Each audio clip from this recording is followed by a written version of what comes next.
My race of the year this year was stage 12 of this year's Giro D'Italia, won by none other than Julian Alaphilippe. That race that day, it was built for the breakaway. There was a huge fight for the breakaway, and it was just the strongest getting into that break. The GC battle behind, they were watching each other as well. They split into a smaller group, but Julian went into a breakaway, and then with 125 Ks to go, went with just two riders, him and Mirko Maestri.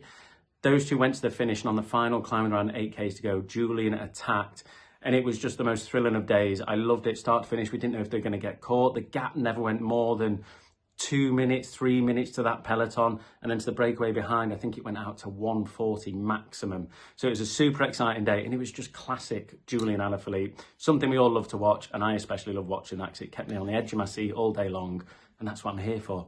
That kind of bike racing, I love it. 40 kilometres would pass and no breakaway. Then the next move went with 150 Ks to go. 3 riders again.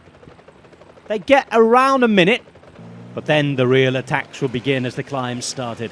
Alaphilippe going, Piccolo trying to follow, and then 40 or 50 riders trying to make it there with them. Alaphilippe made it to the front. In the end, 38 riders would get there. Pelayo Sanchez would be trying once again. But the groups at the front weren't that organised. Too many riders, and with 126 kilometres to go and the 38 riders away still trying to understand each other's ambitions, Alaphilippe and Maestri went. Alaphilippe's team must have been wondering what he was doing. They controlled for the first 60 kilometres or so. They had 26 seconds on the rest of the chasers, and the peloton eventually were letting the break go.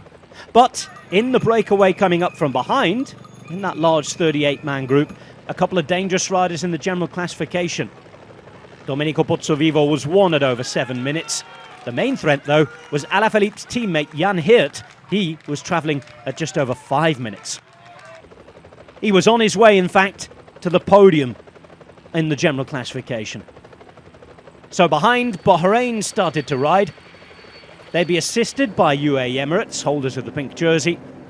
Alaphilippe and Maestri would be ahead with 1 minute and 42 as we went into the final 50 kilometres. The big chasing group behind had long split up. Pogacar was all smiles as the threats on the GC faded away. And a group of 9 was now chasing the 2 up the road. Inside the final 15 kilometres, the wind blowing as well. Everybody was watching the peloton and the Maglia Rosa group as a few splits appeared, but everyone was also watching this group led by Narvaez and company to see if they'd come back on Alaphilippe and Maestri. 43 seconds with 11 Ks to go, and Alaphilippe on the final climb to Monte Giove, dropping the man he'd ridden with so well. Maestri, 32 years of age, never won a Giro stage at 7 attempts. It was the first attempt for Alaphilippe on Giro debut, also in his 30s, not having won a Grand Tour stage for a good 3 years. But he was away, he was alone, he had 10.5 kilometres to go, going over the final climb, and with just over 40 seconds as the group behind broke up again. Narvaez looking good, and he'd go with Hermons as Valgren followed on with Scaroni on his wheel. Still not a done deal at this stage, and Narvaez, we know, in fine form. Bora Hansgrohe were trying to put Dani Martinez in the right place to challenge Tadej Pogacar. We waited to see if there'd be any moves. At the front, there was no movement in the gap, and Julian Alaphilippe was on his way to a chance at glory. 37 seconds in the final 2.5 kilometres. Finally alone. Half a minute to celebrate. Julian Alaphilippe winning alla grande at the Giro d'Italia.